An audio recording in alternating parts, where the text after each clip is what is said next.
Hello, Toy Collector fans. Universal Toy Collector here, and welcome to the channel. And welcome to another live stream with myself, Universal Toy Collector, and Scuba Pete. Hello, Scuba. How are you? Greetings. How are ya? Happy Friday. Happy Friday indeed. All well with you? Doing good. It's nice to not be at work now, and because I'm always thinking about toys, even when I'm at work. Like I wish I was at home, playing with my toys or working on my display. So it's always lovely to because it's just 5 o'clock here in the States, so it's like sweet. Let the weekend begin. Awesome. Hey, awesome. Okay, Lack. So we've got some people in the chat. So we've got Keith Knight. Hello, Keith. Thank you for turning up. Cheers. We have Boba Hicks. Hello, Boba Hicks. Good to see you. Greetings. We have Lack. Hey, Lack. Hello, sir. And we have Trenton Dodson. Hey, Trenton. Hello, Trenton. All right. Okay, so the plan was, people, for us to do the double cameras and stuff like that. Pete's managed to get his work in. And as usual, me and technology, absolutely shocking. We got on about 40 minutes ago, and I still haven't managed to get my camera working. I've got a new phone. It doesn't want to play ball, so I'm going to have to do cuss words are still cuss words are still hanging. yeah. So I was hoping that we'd have a live stream where everything would just go absolutely plain sailing smooth, but no, that was too much to ask. We've got Goji. Hey, Goji. Hello, Goji. All good. Pete. Oh, who's this? Lobot. Where are you? There you go. Hey. Hello, sir. How are you? Thank you for joining us. Okay, so Pete, what are we up to today? What are we talking about? What is the topic of discussion?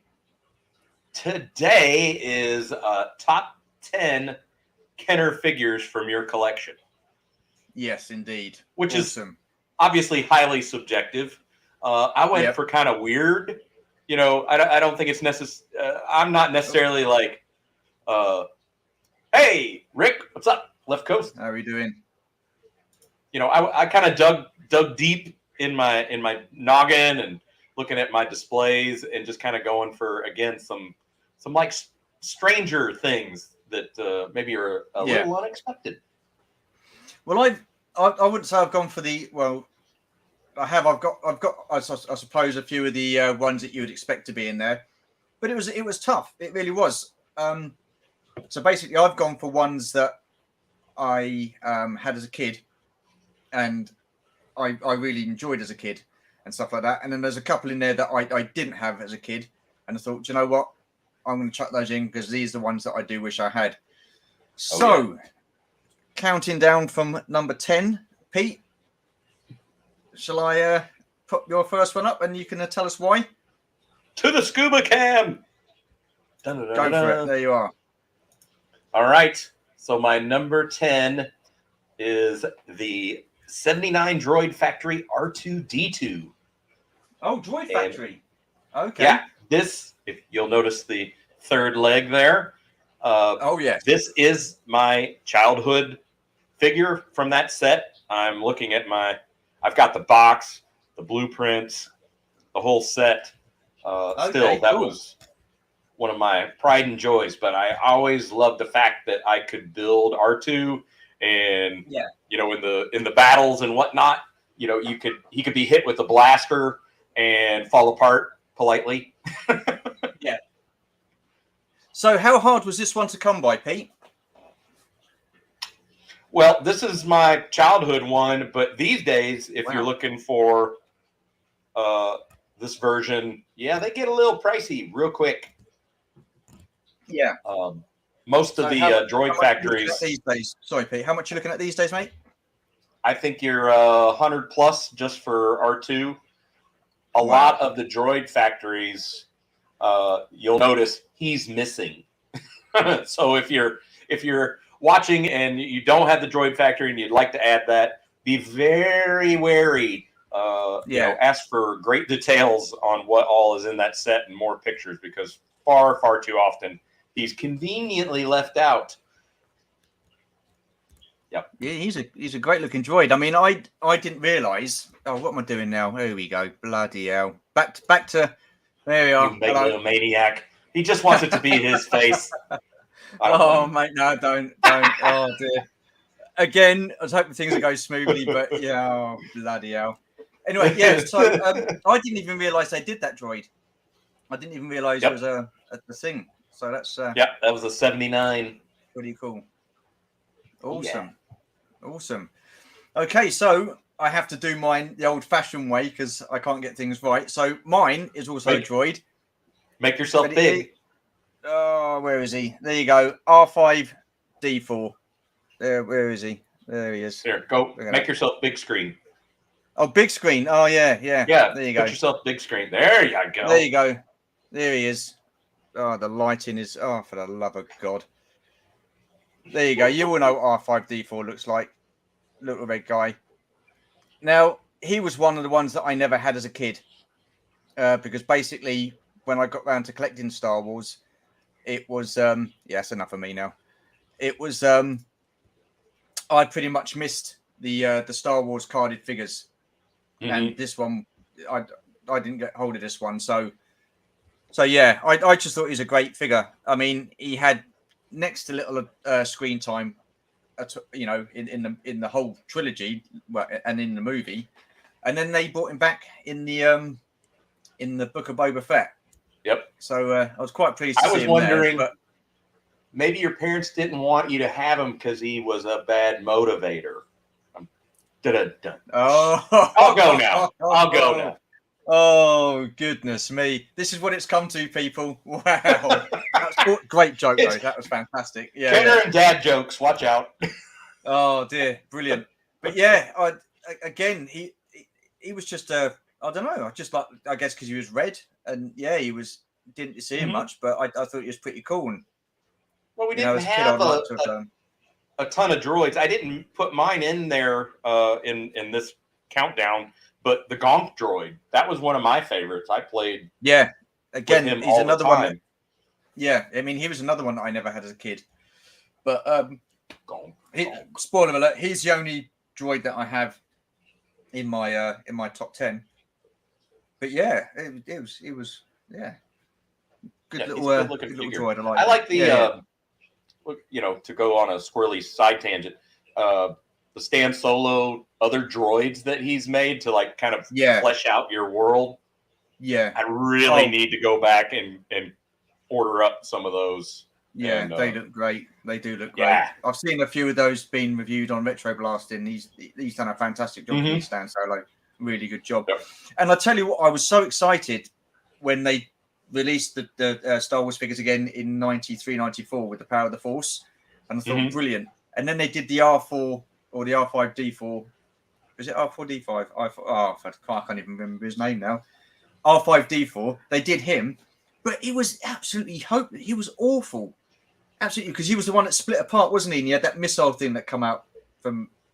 Do you remember that? I don't even know that. Yeah, I don't know that figure. That's... Oh, yeah. I was not collecting then. Maybe the chat knows. The chat always knows. Yeah. Demoted. Who's demoted? Yeah. So Stan Solo droids, they do look class, mate, definitely. But yeah, what's this? Where's Lack? Power of Force 2 had some great stuff. They did, but that droid wasn't one of them, my friend. So let's get your number 9, shall we? Number 9. Whoop. Yeah, that didn't work too well, did it? There you go. The headless Boba Fett. There you are. Get over there. All right. So this is a mail-away Boba Fett. Again, from my childhood. Yep. So this is the original, the OG, and I did play a lot with this figure, but I played with him inside, so the paint still looks really good. But he is one of my absolute faves, simply because you were mailing away and you thought he was going to have a rocket firing mechanism, and you're like, that's pretty cool.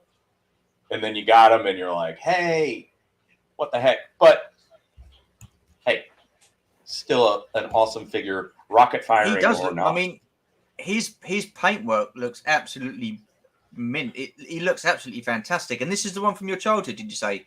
Yep. He was incredible. Is and still and was, like one of my most cherished figures, and so I always looked after my Boba. Yeah. Let's see if this works. Get in. All right, that's better. Nice. Yeah, no, he looked absolutely fantastic. That figure's got to be what, 40+ years old. When did he come out? Did you say? Yeah, that was the mail away was 79, 80. Wow. Absolutely phenomenal. Yeah, love that. Okay, so my number 9 is from The Empire Strikes Back. And get myself up on big screen. There you go. The Rebel Commander. I don't know why. It's just something about this guy I quite liked. Obviously, with the mustache and stuff like that. We used to have him as Major Bren Derlin. So, yeah, I really liked him. I don't know why. I just thought he was cool. And when I was doing my missions and stuff like that with him, he was one of the main guys. I never used to let him get shot or die in any of my missions. He was always one of the guys that survived and stuff like that. So, yeah, I was pretty happy with that. Really, again, I didn't get to use him much in the snow because back in the UK, we didn't really get too much snow back in those days. I was just going to ask you that. Did you dig trenches? I mean, we had decent snow in the Midwest at least once, a winter. Yeah. Or, and we immediately rush out, and it was like, grab the hot stuff, go. Yeah. I would love to have done that. But we didn't. If we did, it was like such a light sprinkling. It wouldn't stay. It wouldn't stay too long. So it wasn't worth it. You wouldn't be doing trenches. No. Well, no. So, okay, moving on. What have we got now? This would be your number 8. Number 8. Boom. And then this is my again from childhood, my orange snake Yoda. Wow. So 1980. I didn't even know that there were variants. At the time as a kid, you just thought that's the way the Kenner Yoda looks. I still have not tracked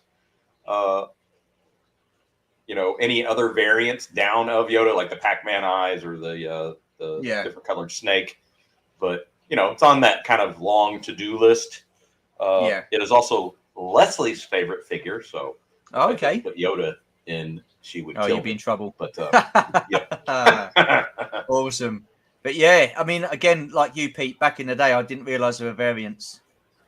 So, and I'm surprised to know that there is so many different variants out there. And that's for the original Kenner as well, which is quite remarkable. Mm-hmm. So before it's a heck of a rabbit hole to start falling down. When you say the B word, like definitely. Hey, is that a variant? Like definitely. Oh boy, here we go. So what I'm going to do is before I crack on, I'm just going to nip on. Stu and Dr. Alan Grant, a kindred spirit when it comes to techno. Yeah, that'd be about right. Yeah, definitely. Cheers. Nice. What else we got? Bob Squad. What's up? Hello, Bob. Got left coast graphics. Just shaking. All good. I did get Left Coast makes some amazing enameled pins, and I did get Leslie the 2 variants that he sells of Yoda, and you have a little card back to put them on. I should have brought that down, but that was like a little I love you gift that I got. Yeah, just going through the chat as there's people gas bagging away. Like said, it's John Ratzenberger for your definitely. Yes, Boba. He made it home every time. Wasn't too worried about anybody else as long as he was all right. I just moved to Florida from Alaska. I'm about to buy a snowmaking machine. That's what we want to do. We want to move to the States at some point. But what's this last one? Orange snake, brown snake. Oh, for God's sake! Jesus Christ! Okay, moving swiftly on. Unbelievable. Uh-oh, it's just me. It is just you. Oh, unbelievable. Okay, so I'm going for the Imperial Snowtrooper. Again, absolutely love this guy. I thought he looked pretty decent. Again, the lighting on this is absolutely shite, so I do apologise. But you all know what a Snowtrooper looks like. Yeah, so again, this is my number 8. Absolutely love this figure. I thought he looked really cool. The weapon is nothing like the weapon he had in the films. But yeah, I like the cape. I mean, this one's in pretty good nick as well. So none of these are my original figures, unfortunately, because I got rid of all my original figures. I love the cape on them, but as a kid, I was always so frustrated with the gun. Like, because you can't even get it in both hands. Like, it's just this giant, like, freeze. Rebel. Well, they come with the normal little Imperial blaster, didn't they? That's what I saw them with in the films. They had the little guns and stuff like that. And the only big gun they had, I thought, was the E-Web cannon. Yeah. So why they've given him that gun, I don't know. But I was always worried as a kid with ripping the. I got disappointed when I ripped the cape, the skirt, or the armor. Yeah, I got pretty disappointed and upset with that. But he's in good nick, so I'm quite happy with him. So yeah, quite happy with that. Right. So who have you got next? Then let's have a look. Number 7. Oh. Boom. Oh, actually, no. That's almost the angle I want for him. Hold on. Okay. No, other way. This. Yep. There we go. It's a short shot Han Solo that I found, and if you look, he does not have a mouth. It is smooth. Oh, okay. And it is. It's not. I mean, it's just the base color paint. Yeah. So why is that then, Pete? Well, in the mold process, it just didn't get completely filled out, so that's why they call him a short shot. Oh, okay. So he's kind of an abomination, if you will. But yeah, he made it obviously out of the factory, which is really cool. And I found him in a giant bin of loose figures, for like $5 you pick. And I just was scouring, and I'm like, and Hoth Han is always a personal favorite of mine. I love that figure. And he was upside down, and I pulled him out of there and flipped him around, and I'm like, oh, treasure. I'm like, that's all right, buddy. You're coming home with me. Awesome. I always remember when I was walking home from school one day, and we got picked up, and it was back in those days. My parents used to take it in turns to pick the kids up each week. So one week it would be my mum, the following week it'd be my mum, and this week it was my friend's mum, and she was walking us back home. And she said, "Oh, I've been shopping for you. I've got you a new Star Wars figure." And he said, "Oh, yeah, fantastic, brilliant. What is it? What is it?" So she got it out, and it was Han Hoth. And she turned around and said to him, "Just to let you know," it was about 6 or 7 at the time. She goes, "Just to let you know, this will be your last figure. This will be your last figure." And he's, "What? No, it ain't. No, it won't be. No, it won't be." It wasn't, but I don't know what she said at the time, but it was Han Hoth on it. And I was like, wow. And I liked him back, and I liked him. I think he was a great figure. Definitely a great that figure. Would be horrible, though, if your mom laying down that ultimatum. Like, what did I do? You know what you did. We're going to talk about it when we get home. This is your last figure. And I was like, ooh. It's very exciting stuff. But I think I have to go now. It wasn't his last figure. I mean, he was an only child, so he was the guy that I used to go around every weekend. He had Star Wars, he had G.I. Joe, Subbuteo, he had the Transformers, Masters of the Universe, anything, the toy lines in those days, he pretty much had. So it was, decent stuff. Okay, so moving on then. My numbers, is it 7 now we're on? Number 7? Yep. Number 7. Okay, is the AT-AT driver. Look at this bad boy. Now, again, I don't know what it was about this guy, but I really did like the colouring of him, his uniform, his helmet. And I love the modern day figures of these guys. And we desperately need this figure in the vintage collection. Definitely. So come on, Hasbro, get your fingers out your asses and give us a decent AT-AT driver. Really love this figure. I think I've got 3 of these. 2 of them are me AT-AT. But his gun's broken, but I'm okay with that. Still, I always liked that gun and the fact you could sling it on his shoulder if you didn't want him to have it, firing position. Yeah. That was very appealing to me as a kid, Yeah. Yeah. But again, easy he to had keep that weapon. very little. Yeah, definitely. I mean, I think he looks pretty cool with it wrapped around his shoulder for sure. That the handle on that one or the strap on that one's broken. But again, he was one of those figures that you didn't really see too much of for it was only the Battle of Hoth for about not even 5 minutes. It was a hot second. Yeah. Yep. But just some of those. Oh, hello. Who's this? Who's this, Pete?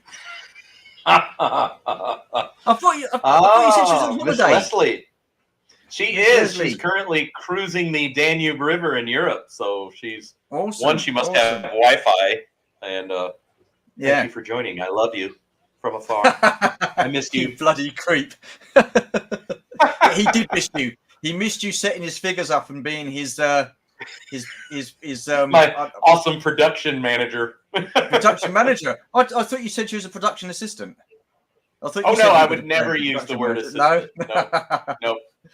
Awesome. Oh no. Well, obviously she's having a great time on holiday. Otherwise, she wouldn't be tuned into us. I can tell you that. Good God. Brilliant. Right. So who have we got next, MP? Let's have a look. Oh, I want to give a shout out to Daniel K. He just popped in the chat. What's up, dude? There you go. Good to see you. Thank you for joining us, Daniel. Appreciate that. Right. So number 6. Number 6. All right. Who are? The lighting is bad on this one. Okay, so I just actually acquired this figure. That is a Kenner bagged removable limb C3PO, and it is still sealed. The tape on the back, if I flipped them over, it's nice, and it's got a nice yellow patina going. Never been opened, but I picked them up for a song down at the toy mall, and it's only my second Kenner bagged figure ever. Wow. So kind of excited to add him. Plus, I mean, I love removable limb C3PO. Where they're in running around Bespin and he's in bits and pieces is just, comedy gold. Awesome. Whether being chased. So always love that figure. He's staying in the bag, is he? He is staying in the bag. Yeah. Yep. I've got plenty of others, so yeah. No, fair enough. That looks pretty decent. Awesome stuff. So if any of you guys know Chris Meanwhile from Chasing 80s Toys, they put a video out today with Pete doing your toy hunt. I watched that. Yep. I thoroughly enjoyed it. And I think you sent me pictures of it. Was it the other day? You sent me pictures and stuff like that. That was the place, was it? Yeah. Yeah, a little tease. Yeah, cheers for that. Yeah, loved it. No, absolutely fantastic. So if you guys get a chance, drop by to Chris Meanwhile's channel, Chasing 80s Toys. There you will see Scuba Pete in Jeff Dreamland. Parker. That's all I can say is Dreamland.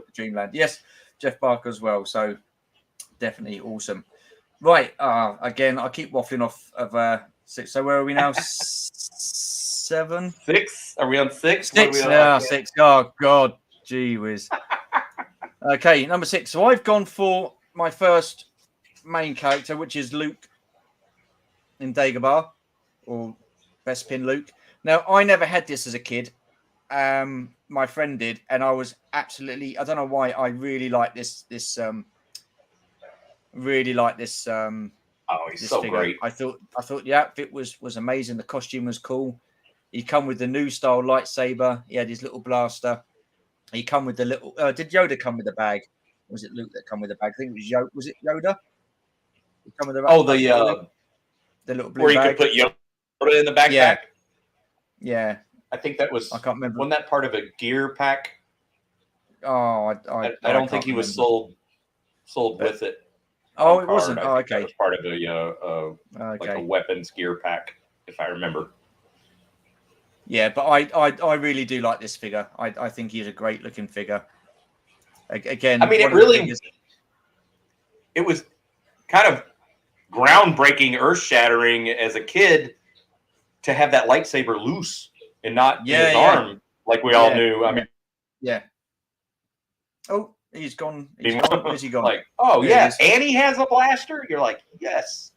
Yeah, but no, he was really cool, and I'm really glad I picked him up. I've got the other one up there as well, the one with the blonde hair. So he's got the darker hair here, and the blonde-haired one is up in display there. So really happy with that. Right. So yeah, who else have we got in the chat? Anybody else got anything to say in the chat?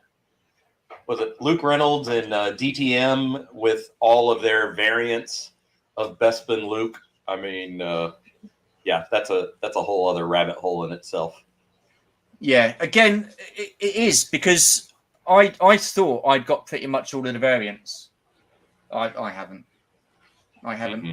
There was a was it BOE has done a few videos, and he went to a place down in Kent, and it was like a Star Wars museum, and they have it every year. And I went last year. It was absolutely phenomenal. And no word of a lie, I didn't realize this, but every single figure practically that was made, other than I think a few from the last 17, every figure that you got mainline on the normal Star Wars cards, Empire Strikes Back and Return of the Jedi, they all had a variant. I didn't know that. I did not know that. I did not know that everyone had a variant. That's trippy. And you say his name, and he pops in the chat. Look, BOE. What's up, dude? BOE. Hello. There he is. Hi. He could sense. To see you.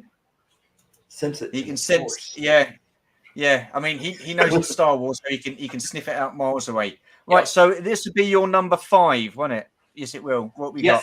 Is it? Are you ready to go? You ready to go? Sure. Yep. He's small but mighty. So that is it is Kenner. That's die-cast Boba Fett from the Bespin World playset. And I absolutely love him. So he's part of that micro collection that Kenner did. And that micro collection series is just made that much sweeter personally to me because I am friends with a gentleman whose brother, follow this, actually worked on the micro collection. He worked for Kenner. So I already liked the micro collection, but when I learned that information, it just made it all that much more endearing to me. But yeah, teeny tiny Boba Fett, right, Boba? Micro machine. Yep, and he's got really good paint. I did have to buy him separately on eBay a while back to get him. But he's small but mighty. That is phenomenal. That is wow. That is phenomenal. Wow. Do you have a lot of micro machines? Well, it's the micro collection, not the micro machines. Oh, I've got Star Wars micro machines, which is the small plastic figures as well. I've got several of those. But this is the old school micro collection. So those are pop metal. You know, there's some weight to him. Wow. So how many of those did they do? You had the Hoth and the Bespin and the Millennium Falcon playset. I think that's all of them. And they were all done in metal as well? Plastic. The small playsets were in plastic, but all the figures were pop metal.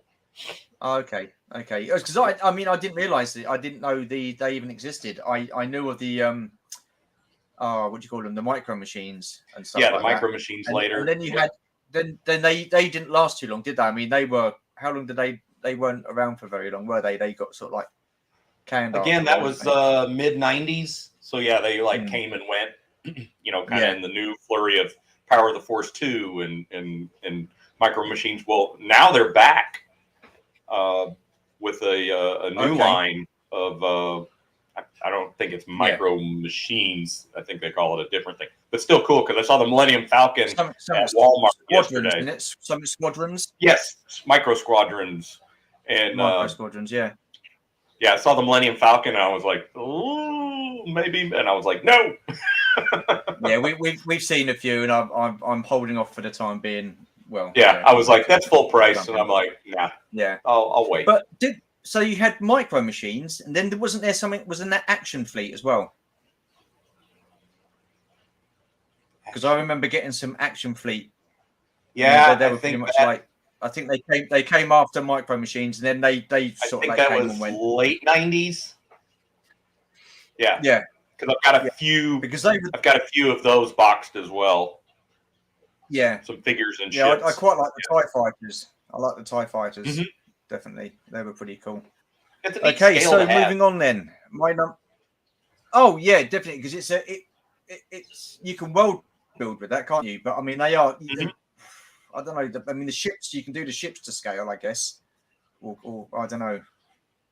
I don't know. Yeah, are they pretty much to scale, all that well, but no, not really. No. I mean, the alt. Oh well. You know, I absolutely love that you at least had the Bespin freeze chamber. Now I know, like Joseph Dickerson, he's 3D printing, real deal 3 3/4 scale Bespin chamber, and it is awesome. But for me, I've got the small little micro collection one, and Carbonite Hans in there a little bit. Yeah. Yep. I've got the exclusive one that Hasbro did. Not great, is it? Not great. I mean, give it. To be fair, when you do it up, it looks all right. It doesn't look too bad. You get a bit of lighting on it, and it can look all right. I've seen some brilliant. The lighting up, and it just doesn't look great at all. So I very rarely display it. I've taken a few photographs, chucked them on Instagram, and that will do. So that's it, really. Yep. Right. Hey, Gerard. Okay, moving on then. Who's this? Gerard Kane. What's up, dude? Hello, Gerard. Thank you very much for joining. Appreciate that. Thank you. Okay, so my next one, number 5, will be, and I don't want to remove myself, will be Bespin Han. Again, nice. This I had this one as a kid, and he was other than Endor Han. I didn't have the original one from Star Wars, so this was the main Han Solo for me as a kid. And I don't know what it is. I just think, as you can see, a lot of these figures that I've chosen are from The Empire Strikes Back. I just really do. I just think they look great. I really do, and I love this. I love this outfit. I thought he was really cool. Again, not my original, but I got him on eBay. And really happy with him. So yeah, again, it was just one of the guys figures that I really liked as a kid and was lucky enough to have as a kid. But again, because I missed out on, he just had that swagger, even in a Kenner figure. He kind of exuded that swagger. Oh, definitely. I mean, every kid back at school wanted to be Han Solo or Harrison Ford. I mean, because Raiders of the Lost Ark came out around about the same time, and everybody's like, "Oh yeah, we want to be Indiana Jones, we want to be Han Solo and stuff like that." And fit for the character. Like I said, Han should have worn his driving gloves more. Nice. So where are we? What number? Number 4 now, isn't it? I believe yes, we're on 4. Yes, number 4. There you go. Oh, Tim from Bosk's Bounty will be delighted. That's right. I didn't put him in here. There's Bosk. Yeah. So one of my favorite bounty hunters. I mean, as a kid, seeing him on screen during that lineup on the Star Destroyer, and you see his claw feet first, and you're like, what the? I mean, just as a dangerous alien, he just obviously struck a chord. But I think it's more than that now as an adult. I love his whole outfit that he's got going on, and his blaster just kicks ass. I mean, I love his blaster. Definitely very cool. Definitely very cool figure. And again, he looks in really, really good condition. Really good condition. He's good nick. Definitely. Yeah. I mean, again, he was one of the figures that I never had as a kid. Mm-hmm. But I mean, going back to Book of Boba Fett, it was such a waste not to have him in the Book of Boba Fett, wasn't it? Yep. I know we were all like, who do you think you'll see next week? Like, come on. Yeah. And especially since they're going back and doing, not digital characters, but actual, prosthetic masks and that. It's like, come on. Yeah. But again, a character that had very little screen time had such a big impact because we didn't have I'll say social media. We didn't get to find out the characters' backstories much those days, unless you actually went out and bought the books or read the comics and stuff like that. Right. So what I loved about all these figures is that even though they had very little screen time, your imagination would run wild, wouldn't it? And then you just make all sorts of missions and stuff like that. And he was a great baddie. Great times. Yeah, he was. Yeah, definitely. I did read a trilogy, the Bounty Hunters trilogy and stuff like that, and it would go through each of the what happened after the Battle of Endor. Not the Battle of Endor. Yes, it would have been. It was the Battle of Endor. What happened? Was it the Battle of Endor? It was something, and they did no, I think you had the different bounty hunters after different sections of the Star Wars universe at that time, which was the trilogy. And then you had Boba Fett, and he went off and did his thing. Then you had Forlom and Zuckuss, they went off and did their thing. And then IG-88. And it was quite interesting. I think I've still got those books.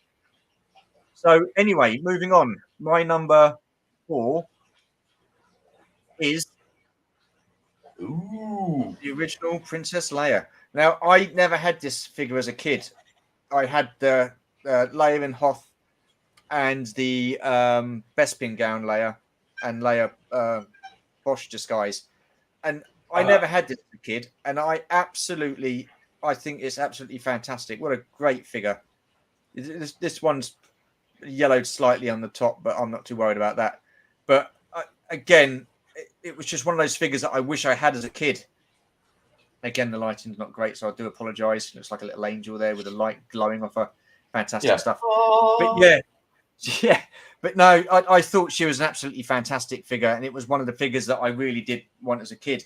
And then in my collection, when I got around to collecting the Star Wars figures from the movie A New Hope and stuff like that, she was one of the first ones I managed to pick up and wanted to pick up. So hang on, I did have her as a kid, and she was always on all of my adventures. And the fact that she was, cool. Thanks, Bubba. The fact that she was a girl, like, that didn't enter into my psyche like, oh, no, you can't come. No, she was right there with all the other characters. A very strong female impression, much like a lot of the G.I. Joe characters that I also had, Scarlet and CoverGirl. Yeah, I had to think for CoverGirl. That's right. You heard it. I'm not ashamed. That's okay. It's okay. There's nothing wrong with that.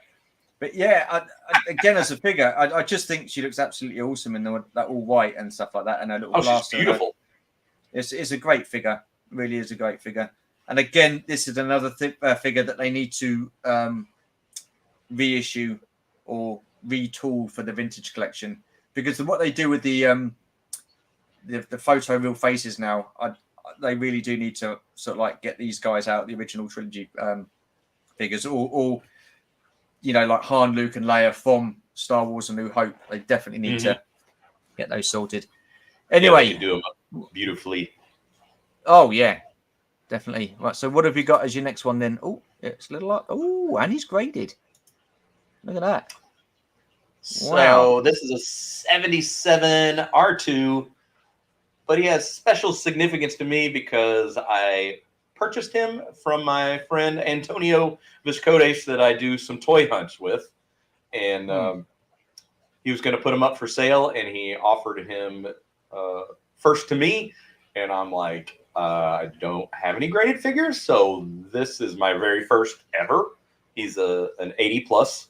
And I kind of got him for a good price. He treated me right, but I mean, to me, he's much more valuable because he came from Antonio.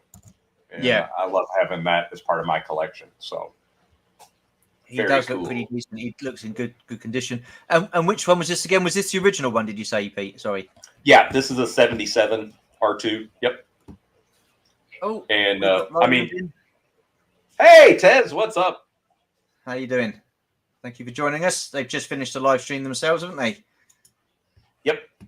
A little USR action, always on Fridays. Yeah, sorry, Pete, you were saying? UK? No, I'm plugging them. 8 p.m. UK, 3 p.m. Eastern. Yep. USR, check them out.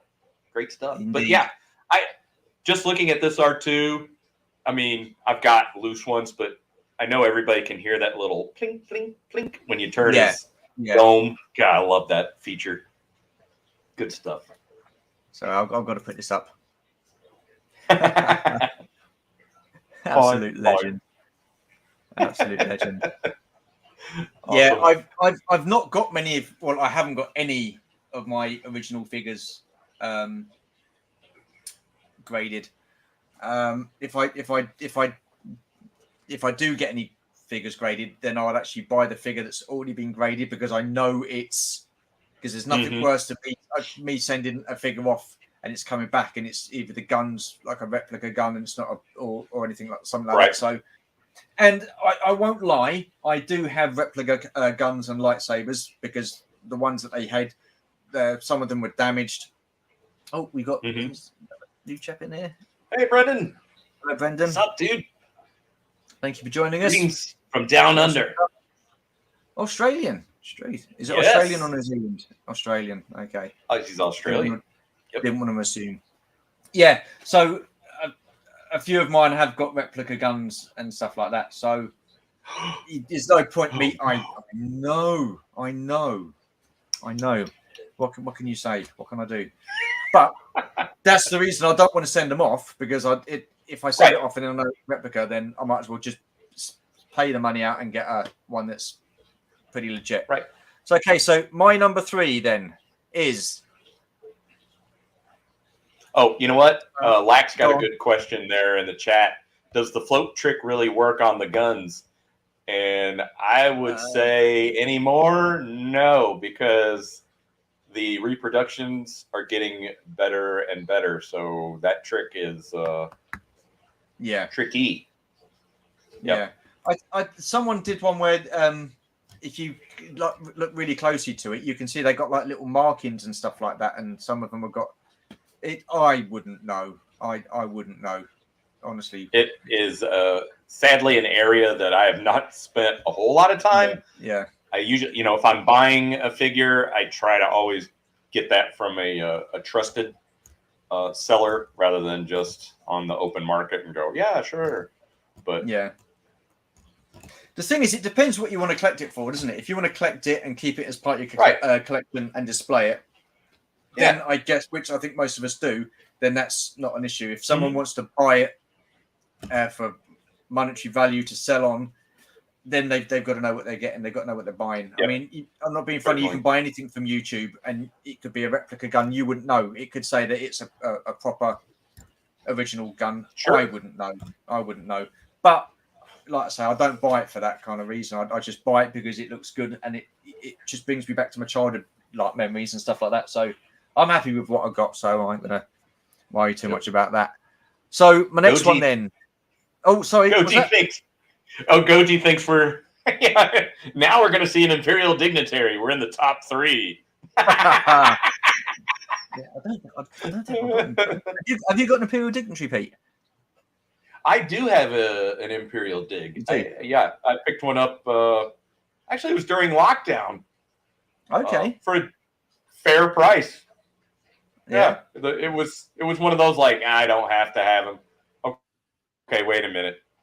That's pretty reasonably priced. And I'm like, all right, I'm getting him in all his purple glory.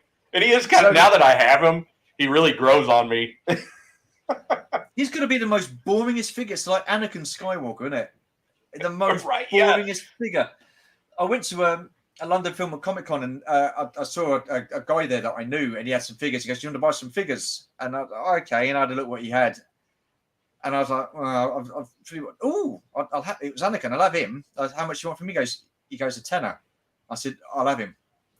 So nice. I got him for a tenner. So that's not too bad, but he's boring, isn't he? I mean, you can't do much with any of them, to be honest with you, aren't they? Because of the 5 POA, but you can't on a weapon. The Imperial dignitary is just as bad, but he's an iconic figure, isn't he? He's part of the last 17, so you've got to get him. He does look good. I know, like Michael Schaefer has a whole like Emperor Arrival scene, fleshed out in Kenner. Yeah, and he looks pretty damn good, in that recreating that scene. I know he's only on screen for a hot second, but having him display like that, it's pretty badass. Yeah, I wouldn't have him displayed like that. I'd just have him standing there. just like a statue. It's awesome. I mean, that's the beauty of the 5POA, though, isn't it? I mean, you can't really pose them too much, can you? To be honest with you, but no, he's got nothing about him, has he? Nothing about him. I mean, you know, Anakin's looking pretty drab. Yeah, well, he's my number one choice, by the way. Oh, well, Anakin. Right, my number 3 is this dude, Boba Fett. Now, as a kid, absolutely loved this figure, loved this guy. Had the slave one, or the Boba's starfighter, whatever you want to call it now. But yeah, I really enjoyed having this as a figure, and he was one of the sought after figures, definitely. Such a cool figure. And what I liked about him is the fact that no one knew anything about him. He was surrounded. And oh, hello. Let's get back up here. Pete doing stuff in the background. Sorry, mate. Busted. I just saw you bent over. I thought, hello. Okay. He's back. Oh, it's a high class show, let me tell you. It is, isn't it? Absolutely awesome. Man, the things you see on here, unbelievable. Hang on, we've got a little what's that about the Imperial Dignitary. You're formerly known as Prince Purple Rain. Exactly, Tess. Awesome. Oh, do you know what? I've totally lost my trail of thought. Where the bloody hell was I? Bloody hell. Boba Fett. Obot says, was I doing a bit of yoga? Is that what you called it? It didn't look like yoga from where I was standing, mate, or from where I was standing. No, I like to eat yogurt, but I don't do yoga. Oh, okay. Well, what's Gojitron saying? I cut out all my pops. I was army building Mandalorians before it became... Well, nice. There you are. That's awesome, dude. 4 of them? Wicked. Wow. I've got 4 Yodas. Yeah? Yeah, I've got 4 Yodas. Brilliant. Yeah, that's cool. It's not cool. So I pre-ordered them. Didn't realise I pre-ordered them, so I pre-ordered them again. I got them sent through. Like the pile of boxes in the background there. Well, yeah. Funny you should say that. It's shrinking. They're going down. They're going down. That's good. I mean, you did have them out in the hallway and like under the bed and under the sofa. Yeah. They were everywhere. So I'm whipping them down. Bloody things. I'll be glad when they're. But the thing is, it's no point me opening because I've got nowhere to put the stuff anyway. So, but yeah. But anyway, back to our point. Boba Fett, he was shrouded in mystery, wasn't he? You didn't know anything about him, and I think that's again it fueled our imagination as a kid. And then you find out that he's all in the media and stuff like that, like he's in books and comics and stuff like that, and they're saying how badass he is, and then they think, oh yeah, we're going to do a series on Boba Fett. Oh, fantastic! He's not even in 2 of them. It's his own series. He's not even in 2 of them. It's its own bloody series. Yeah. I mean, how demeaning is that? That is shocking, isn't it? Tell you what, let's do a series on Boba Fett and how badass he is, and he's not even in 2 of them. It's about someone else. Come on. Agreed. I mean, that shattered the illusions of child as a kid, thinking that this guy was super cool and he was a. I have my own personal headcanon, and I'm sure everybody has that going on to some degree, and what you almost what you filter and let into your headcanon, and what you just go, nah, you just stiff arm it. And there's some of the episodes I'm like, yeah, that's fine, and then there's other Boba episodes I'm like, no, didn't happen. I'm moving on. Do you think that's the problem with Star Wars fans, Pete? As you touched on that subject, there's such a high expectation across the board because you had the original trilogy, fantastic, and us as we're now adults, as kids, there was nothing that could beat those films. Do you think that as now we're adults and we know what Star Wars is about, we get Star Wars, do you feel that people's expectations are too high and they're thinking, well, this is what it should have been, and because we've all grown up thinking, what happened before Star Wars? How did he become Darth Vader? What happens after Return of the Jedi? And we've all got our own headcanon. So do you think that's the problem? And our headcanon, I don't think are producing. Problem? I don't have a problem. What? I don't think that our expectations are too high. Yeah. I think they should just leave what we all know and love and leave it over there and be brave and strike out like the Mandalorian into familiar but new territory in that same, it's a very big universe, and just focus on that. I get that. Yep. I get that, because Mandalorian was a product of Disney, wasn't it? So it was their baby. Mm-hmm. They come up with it, and it worked because no one knew the character. But unfortunately, what happened was that character was the character that Boba Fett should have been.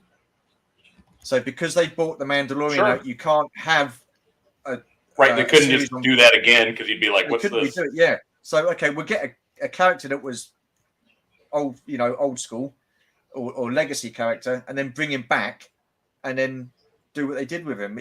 I'm with you. They should have just left it. They should have left it. If you're gonna do Boba, don't try to like link them together Marvel style. Let him just be out and on his adventures, and have him make cameos every now and again, but not all the time. Yeah, keep some of the mystique. I agree. Yeah, because when he showed up in The Mandalorian season 2, he was awesome. The way he took those stormtroopers out, absolutely fantastic. And I'm thinking, this is what we want to see. And then we see him in his own TV show, and he's like talking to a bouncer and stuff like that. Do you know what I mean? No, it was way worse than that. I didn't mind the bantha so much. It was the copious back to tank scenes. And he's back in the back to tank. Be like, for crying out loud. Yeah. I don't know, but I have high hopes for Andor, because again, it's a product from Disney, so that should be fairly decent. It's something that they came up with, wasn't it, as part of Rogue One? So this is like prequel to Rogue One. Oh, he's frozen. No, he's not. Here he is. Uh-oh. Am I back? You're back. I don't know. We're having pop-up thunder showers around here. Yeah, so you were saying, anything could happen. Knowing us, mate, anything can happen and anything will happen. Awesome. Right? Well, you better crack on. Let's crack on. Right, okay, what we got? Hello. Bit of a man. Man. Tez, you guessed that is a Palatoy man staff that I did purchase from Mr. Tez to complete my man. Wow. Look at that. Yeah. Wow. Absolutely. He's a cool looking figure, isn't he? Stellar. He's just wacky, and I love him. Whoop, he just fell over. That's what happened when I was bent over earlier. You won't stand up. So hang on. He was laying down and you were bent over. I'm not going to ask what was going on there, Pete. What happens on Tatooine stays on anyway. Oh, right. Okay. Yeah. But yeah, a great figure. So, yeah, you were saying. And so that staff, Tez, correct me if I'm wrong, but I believe that was a childhood staff that he had. But again, he was offering it up to mates first before he went out there and posted it large. And I'm like, this is a great opportunity to get that staff and complete my figure. So I am absolutely chuffed, as they say, to have him in my collection. Do you have many of the last 17? I've got quite a few. Sadly, that's where I am in my vintage Kenner collecting. If I could go back 3-4 years ago, even, because that's kind of really when I kind of got the collection juices flowing again. If I could go back to that Pete and be like, dude, start with the last 17. Yeah, no, I hear you. I'm exactly the same. I think I've got about 5 or 6 left to get. and I should have got them. And it's like I should have got them before I got anything else. Yeah. Because which ones do you need? It's one of let's see, Warwick, Imperial Gunner, Yak Face. Yeah, it's just insane. And I'm patient. I'm not trying to like, oh, okay, I'm gonna go. I mean, I know I can go on eBay right now and purchase those, but I'm not. I much rather kind of find them in the wild, which does happen. That's how I got a man without his staff. Found him down at the toy mall. So awesome. Weird things happen if you're patient. Yeah, definitely. Okay, so my number 2 then wouldn't be Star Wars without this guy. Ooh. Darth Vader. Yeah. What a character he was. I mean, even as basic as he looks now compared to some of the other ones, this is just absolute legend of a figure. Absolutely awesome. Really love this figure. He was, I don't know, he was everything Star Wars for me, this guy. As soon as you walked on the screen, he had that presence and stuff like that. As soon as, had him as a toy, and he was one of the first figures I got along with Luke in the X-Wing. Absolutely loved him. I just thought he was awesome. Absolutely awesome. Great figure. Yep, great figure. And he's in good condition as well. I always loved the vinyl cape and that red lightsaber.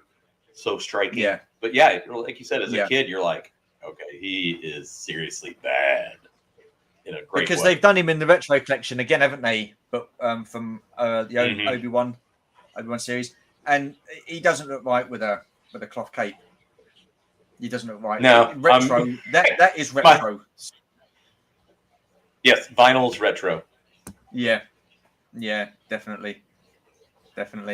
Okay, so on to your last one then. Your number 1. Let's have a look. Adjust the camera. Hopefully this works. Yep. Awesome. Look at this. Back wow. Up a little bit. That okay, so I found this fellow again down at the toy mall about 2.5 years ago. I absolutely love him because he has the wrong blaster. He has a Bespin blaster. I'm trying to get where the glare. So he does not. He got carded with the wrong blaster. That's the Bespin one. Wow. Yeah, tucked under his arm. Yeah. Yep. And so this is an 82 carded figure, but had to have him.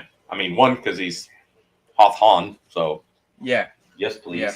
But if I turn that lighting down just a few touches, you can not as bad a glare. But I don't have a ton of carded figures. Yeah, but I like some of the stranger things that I run into if they are on card. Yeah. Like this guy, definitely. Yeah. Leslie found a carded Yoda. Empire Strikes Back carded Yoda, and the bubble was damaged, but the price reflected that. So she literally came skipping up the toy aisle with, this grin on her face, and she's like, "You got to come down here! You got to come down here!" And I'm like, "What did you find?" And she's like, "Look!" And I'm like, "Well, we're getting it." And she's like, "Yes!" So technically that's her Yoda. But wow, that looks fantastic. That I like the it's got the free Forlome offer on it. Yeah. And it's a 47 back.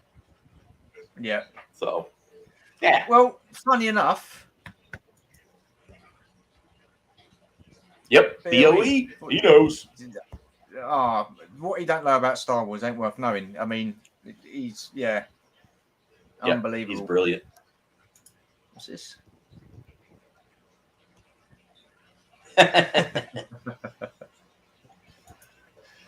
Oh dear. Right. So, last one for me then. My number 1 is Dengar. Oh. Yep. I thought he was great. Absolutely loved him.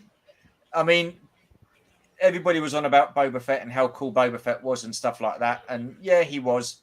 And he took up a lot of the limelight. But as an action figure, this guy, I don't know why. I just loved his face sculpt. I love the little scar he's got on his cheek. He just looks cool. Mm-hmm. And this for me as a kid was one of my main bounty hunters. If it wasn't Boba Fett on the job, this guy was doing the job. And him and Boba Fett often would have it, you know, be up against each other and stuff like that about a certain bounty. And I'd have him win the bounty quite a bit of the time because I don't know. I don't know what it is about him. I just like him. Again, he had little to no screen time in Empire. You could see him in a couple of scenes in Return of the Jedi in Jabba's palace, and that was it. And then they brought him back for a few series or an episode in the Clone Wars, the animated series, which I thought was great. Yep. And again, I was so hoping to see him in the Book of Boba Fett, but no, I just. I don't know, but yeah. And like, come on, bring all these, bring that lineup to life for us once again. That's what I would like to see. I think that fans would have appreciated that a lot more than that stupid bloody biker gang they had. You're not wrong. Do you know what that reminded me of? It reminded me of the mods and rockers we used to have down in Brighton. So you had the Clatoonians on those speeders that Boba Fett came flying through and shooting them all up, and then these little idiots on these little stupid moped things with the bloody wing mirrors that come right out. And as soon as I saw them, I was just like, "Wow, come on!" And it was the worst chase scene ever through the streets. It was horrendous. You know, Tez actually recut that chase scene and made it way more lively. And it's like, dude, that was brilliant. You know, that episode had dropped. And I think a few days after that, he's like, hey, check out what I did, on my break or whatever. And he's like, look what I did. And I'm like, oh my God, that's so much better. I mean, it's still silly because it's Mod Squatty, but the way he cut it, it was like, hey, that's actually somewhat exciting. Yeah. But I mean, if I was at Lucasfilm, say, and I grew up with the original trilogy and stuff like that, and I worked at Lucasfilm, if I saw that, I'd be like, get that out. Get that out of my product. What are you doing? Why would someone look at that and think, yeah, they're okay? I don't get it.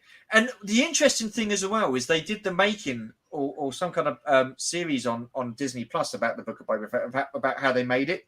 They did the same with the Mandalorian and stuff like that. Do you know what? Yeah, I've seen the Mando. They did the same with the Book of Boba Fett. You didn't even see the biker gang. They weren't even mentioned. You just saw them at the end where they're all standing around watching Black Chrysanthemum eating that flipping bit of fruit and going, like something out of Scooby-Doo or something like that. Do you know what I mean? It's just it was very Scooby-Doo at the end. It would it? Thankful for these meddling kids. Oh yeah, but I don't get how they can look at this and think this is a great idea. I tell you what I would like to do. I was talking the other day, the other week, and I'm going to be putting another video out on Monday. And I was thinking about more channel content and stuff like that.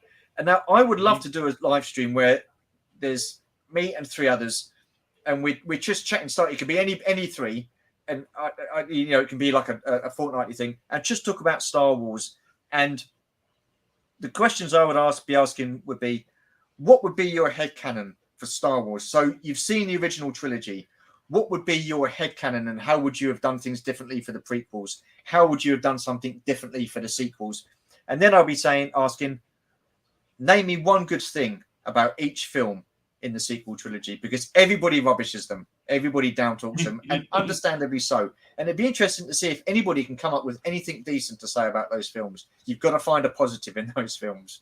I think that would be pretty interesting. So if anybody would be interested in coming onto a live stream, doing that in a couple of weeks' time, then I will be up for doing that, definitely. So it'd be interesting. Shout out to who we got. Kat in the chat.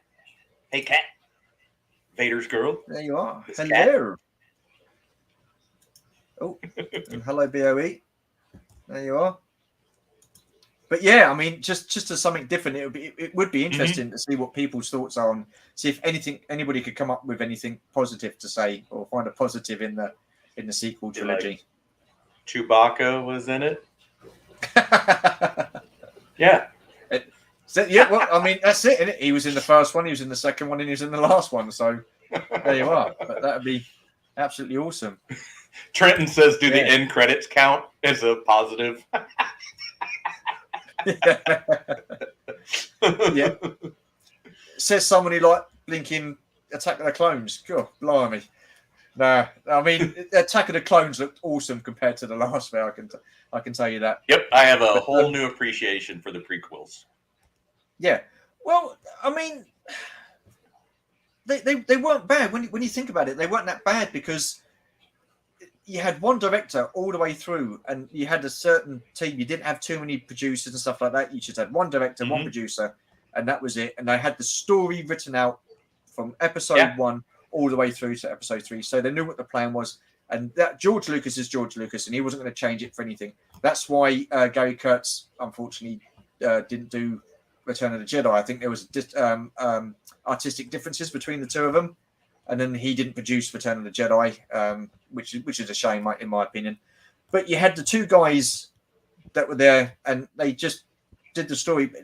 The final 3 films, there was just no continuity or anything like that. It was just a mess. It was a train wreck. Yeah, it was a hodgepodge, and it shows. Yeah, but I'm not going to lie. In the prequels, like seeing where on Camino, I mean, I remember in the theater going, "That's where stormtroopers started. Like, this is cool." You know, in the whole like genetic creation and making the armies, and I was like, "Okay, this is cool." And I love a good clone trooper. I mean, that's probably the bulk of my Black Series collection. I don't have a large Black Series collection, but yeah, I do enjoy a good clone trooper. Oh yeah, I've got a big appreciation for clones now. I mean, and I think that's partly down to the Clone Wars. Oh, definitely. I think again, seeing those further adventures, in this world that that's like, come on, Disney, give us more content that's out there. Yeah, definitely. So when they come out with Resistance, I thought, oh, this would be interesting. This is how the Resistance first started. No, did you see that series? I watched it for a couple episodes, and then I'm like, I can't.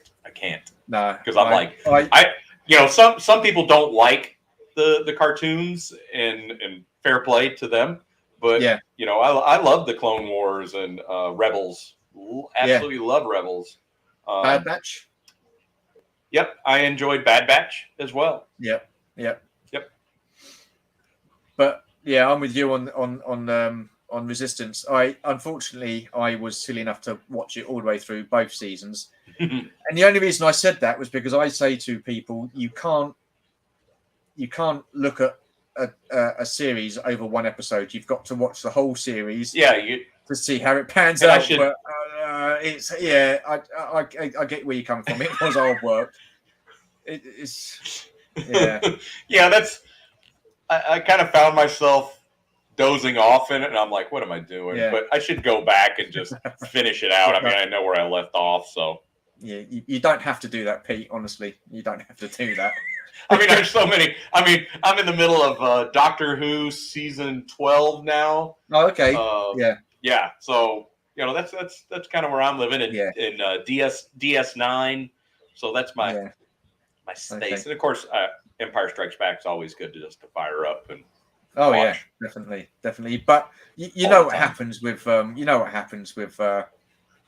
Resistance. It leads to the sequel. So, but Ted did make a good point.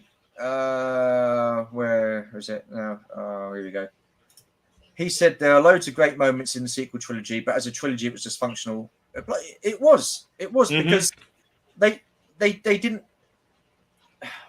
have a storyline plotted out from like, so this is what we're going to start episode 7 with, and this is how it's going to run through. This is going to lead into episode 8. This is how this is going to work.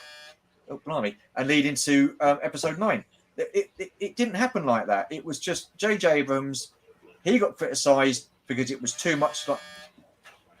Piss off. You've got mail. I have.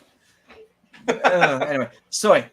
Yeah, so J.J. Abrams, he'd come out and then he was criticised because it was like too much like Star Wars because they wanted it. It was too much like A New Hope, rather.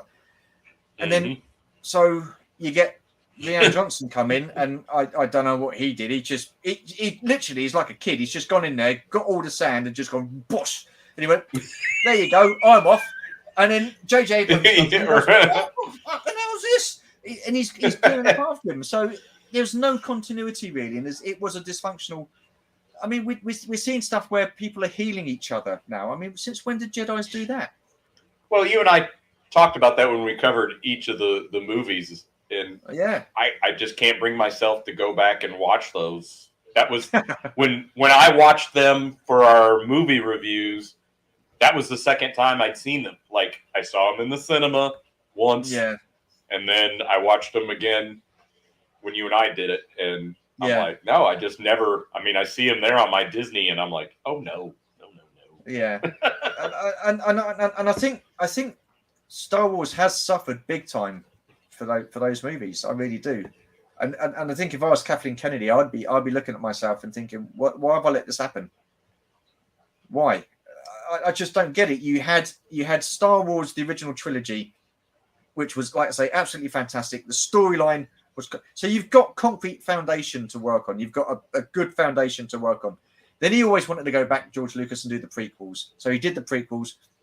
Yeah, I mean, as I was in my early 20s when the prequels come out, and I had my grumbles with them. It wasn't Star Wars that I knew, but it was for a new generation. I get that, but I think looking at the sequels, I just cannot understand it at all. Yeah, what? There's no explanation as to why there is, because he's Luke the way he was and stuff like that. That wasn't the Luke we knew, and they're trying to go back and change that by bringing it back into the Mandalorian and stuff. Disney putting their fingers in the pudding, and mucking it up. Yeah, I don't know. I think if they'd have had Jon Favreau and Dave Filoni, I think it would have been all right. I think they would have done a far better job. Certainly a different world. Yep. Yeah. Because they're not trying to change it, aren't they? I mean, look what they've done. They brought Luke back in at the end of Mandalorian season 2, and this is the Luke that you wanted to see, so we're going to give you that. And now he's back. He was back in the Book of Boba Fett, and you've got Ahsoka in the Book of Boba Fett as well. And the only person that wasn't really in the Book of Boba Fett was Boba Fett himself. So it's it's all good stuff. Like I said, we were talking about that. My Star Wars expectations are very high.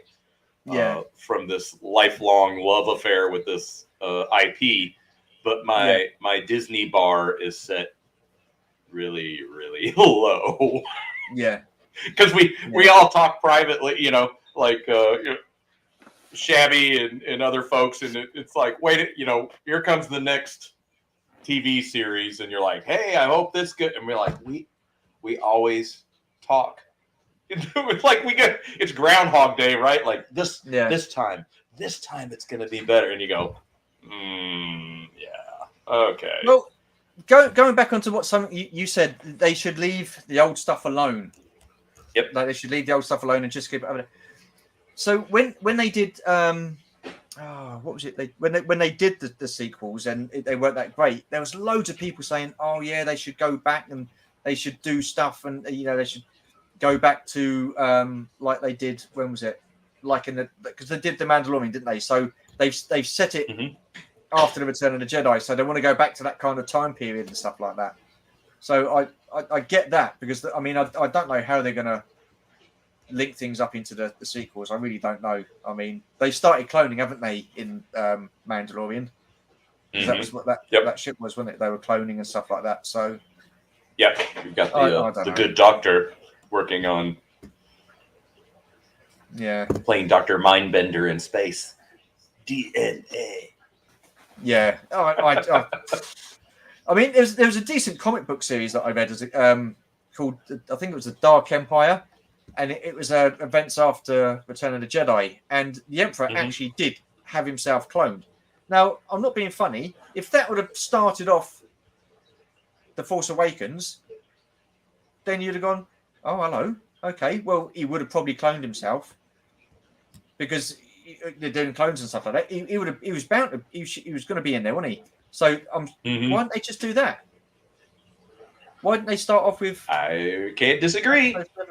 You know, it's just little things, and now they're trying to bring Snoke in and stuff like that, and he was like a clone and something. He was a total waste of time, wasn't he? Total waste of time. Well, even despite as much as we did not enjoy those movies, they still made Disney a lot of money. But at the same time, I can't see him really trying to tie all that well into them. I'm hoping somebody out there is like, no, I know we made those, and we're gonna just go this way. Anyway, well, I mean, look at Galaxy's Edge. I mean, you could have had you could have had Tatooine, you could have had like a Hoth landscape. You could have had, I don't know, Coruscant or something like that. That would have gone down a lot better than something that Disney have just thought, hello, we'll just make this up and plonk it in. But that's another conversation. Because I know you're gonna be going and seeing that soon, and I've been. We went last year. I enjoyed it. I mean, the Rise of the Resistance ride is phenomenal, and flying the Falcon, because I got to be one of the pilots. That was pretty ridiculously cool. I'm not gonna lie, I felt like I was 8 years old again. But I liked it. I liked Batuu more than I thought I would. Yeah. But I think where my adult brain cries bullshit is when I see Batuu tied in to other things, little nods like the Bad Batch, where after each mission they go and get the popcorn, which is the same popcorn they sell at. Oh, okay, yeah. Oh, for crying out loud! You know, so you get those, and it's like, ugh. That's so if you're paying attention and you get those little Disney nods, and I guess if you're a Disney super fan, then that's really cool. But at the same time, I see it as just kind of pandering. Like, really? Yeah, I mean, we went in 2019, and I've got to say, I enjoyed it. I love the atmosphere. I love what they've done. I love the Falcon. I loved Doc Ondor's Den of Antiquities. Yeah. I like the droid. I do like it as a spectacle. Yeah, Cantina, fantastic. As a spectacle, it looks really, really good. But I would have loved to have seen classic stormtroopers walking around. I'd love to have seen Darth Vader walking around. Do you know what I mean? I'd like to have seen, I don't know, but like you say, probably like original bounty hunters walking around, not like Rey and do you know what I mean? I just wish they would have, because it seems to me Disney have just sort of like pushed aside the original trilogy. Go on, you go over there. You've had your time. We're going to have our stuff now. They're just trying to push it. And I don't know. Even Disney scaled what Batuu was supposed to be back. I mean, they were taunting that as being a highly, highly interactive for every single person there, and there were going to be people dressed as aliens, kind of all over the place, and droids and this and that. And obviously all that got scaled way, way back to kind of basic character interactions of Chewbacca and First Order and Kylo Ren and Rey. And that's, about it. But there's not, and like it or hate it, the Galaxy Star Cruiser, the Halcyon gazillion-dollar experience, where you're interacting with these characters on a much more personal basis, albeit a lot of it through your data pad, but you're still interacting with these face characters. That's certainly how I thought that Batuu was gonna be. Like, just you're blown away, and obviously that they probably looked at their stack of pennies and went, no, we're not gonna do that. Did you do the Halcyon? Did you stay there? Or no. I wouldn't. No. I've seen reviews and stuff like that, and I don't know. Yeah, I've watched it on YouTube, and I went, Okay. Yeah. Yeah, I've got to say, it's one of those things where you watch for me. on YouTube and think, no. I mean, if money wasn't an option, I still don't think I would do it. If money wasn't an option, if it wasn't an issue, if I had the money, I still don't think I would go there. But yeah, I mean, we could talk all day about this, and it's totally sidetracked from what we're actually. Well, it's not really sidetracked because you've got this love for the film, which was so reinforced with these awesome Kenner figures. Yeah, you know, that we fell in love with at an early age and are still in love with. Yeah, like you said, our expectations are very high for this IP. And yeah, definitely. And where I was going to go with the original question was, so you don't think people's expectations are too high from the so-called Star Wars fanboys? Then you think they're perfectly right to be niffed? And yeah, I think you're perfectly right to be. Sure. Yeah. Yep. Oh well, that's cool, because I'm one of those fanboys, and yes, I'm pissed. Right. And you have every right to be. Yeah, I mean, it is. I mean, what must be going through George Lucas's head, though? I mean, this is something that he created. I mean, he started working on this way back before 1977. I mean, he was writing it well before that. And I think he looks at his bank account and just kind of chuckles. Yeah, like, but really? Yeah, I don't know. Really? Because I heard rumors that he offered to help out and be a consultant for the sequels. Mm-hmm. The sequels, and the sequels. Disney turned him away. I don't know how true that is. Why would you do that? I'm sure the more they can keep things in house of mouse, that's more dinero that we keep inside. I don't know. We often see it talked about with Hasbro, and how come they didn't release that figure? And we got Mandalorian figures like forever after the original season aired. But how many figures did we just get for the newest series? Like, they were like ready, like almost old school marketing, right? Like, this new series is coming out. Look at the figures. Hey, we got them in Black Series. We got them in retro. We got, TVC. Definitely. Look. And it's like, wow. So how much of that is Disney putting the oomph on Hasbro? Just, well, true. This is what we want. This is what you're going to do. Yeah, we know you bought the right to produce these figures, but this is what we want. I mean, Disney's. Back in '77, when Star Wars first came out, no one knew it was going to be a phenomenon. No one knew it was going to. No one could foresee that. And so, the toy companies were caught with their pants down and thought, "Oh, Jesus Christ, we've not got enough merchandise." But then they made up for that. They got it right. They got the figures out there, and it was in plentiful supply. Now, why 40 years later it can't be the same again? It's Star Wars. People, they know how popular it is. They know people will buy these figures. So why aren't stores taking these figures and having the space in the stores and stuff like that? Why aren't they doing it? Why aren't Hasbro producing enough so that people can easily ascertain these figures without having to worry about them selling out? Or because basically what they're doing is they're giving but they're feeding the scalpers. They're saying, well, we're going to do a few of these. They're going to pick them up. Yep. They're going to sell them, and they're going to make money on them. So this is money Hasbro could be making. So I don't understand. It's designed I don't get it. Built-in scarcity, a false scarcity.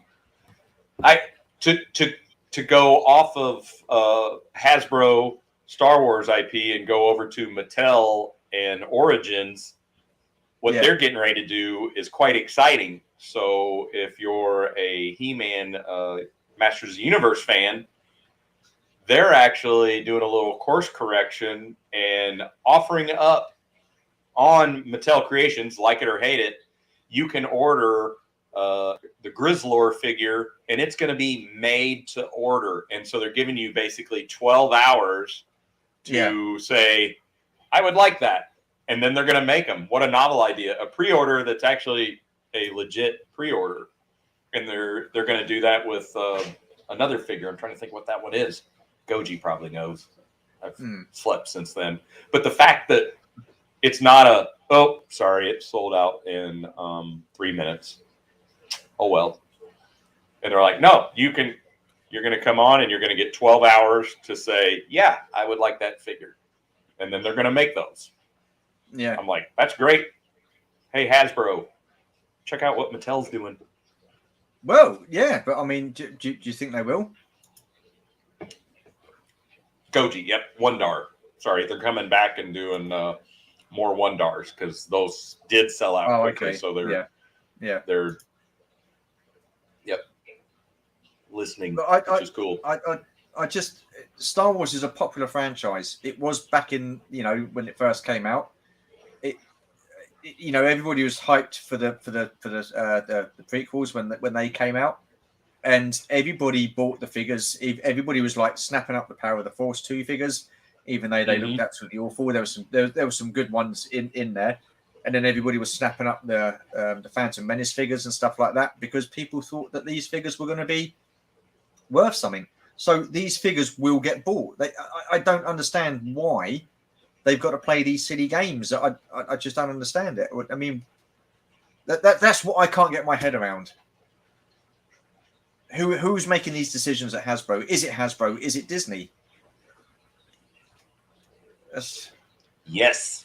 I think the answer is yes. It's a mishmash. Yeah, definitely. Well, that's come up to nearly an hour and a half, so I'm guessing that's we're at our time. We've had our time.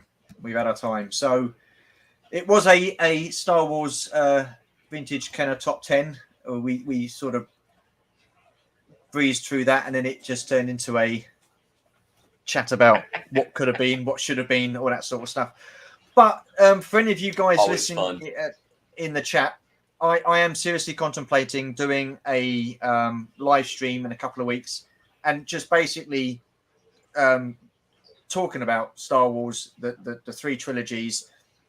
And I'd like to hear what your headcanon would have been for the sequels, how the prequels rather, how you would have done the prequels, what you think should have happened, and then again, what you think should have happened in the sequels and stuff like that. I just think it'd be interesting. But I don't want to come on and just totally bash the sequels, even though they bloody deserve to be bashed. So I want to try and put some positives in there and try and get people to at least come up with one positive for each of the films. So that's Force Awakens, The Last Jedi, and the Rise of Skywalker. I really can't think of anything at this moment in time. But if anybody is interested, I will be putting some feelers out over Instagram. And if you want to join me on a live stream in a couple of weeks' time, that would be great. So is there anything else you want to say, Pete? Are you all Star Wars out? No, you plugged our Chasing 80s, our latest videos up at Toy Hut. Yeah, that's by me. We're back in action after our little we took a little summer vacay and just kind of cooled our jets a little bit. Awesome. And, awesome stuff. Now we're back on. Awesome. Yeah. And thank you to the chat. Yeah, thank you guys. Thank you, Lack. Thank you, Boba Hicks, Trenton. Keith, Rick. 12 hours. Oh, this is a question for you, Pete. Sorry, mate. Oh, actually, I think it's somebody else was saying it was 48 hours. Oh, no. Where's it? Oh, okay. But yeah, at least it's not a oops, sorry. You wanted one and you log on a half hour after the launch, and it's Ray should have lost an arm. Yeah. Rolando. Yeah. There we go. Lord Malvada.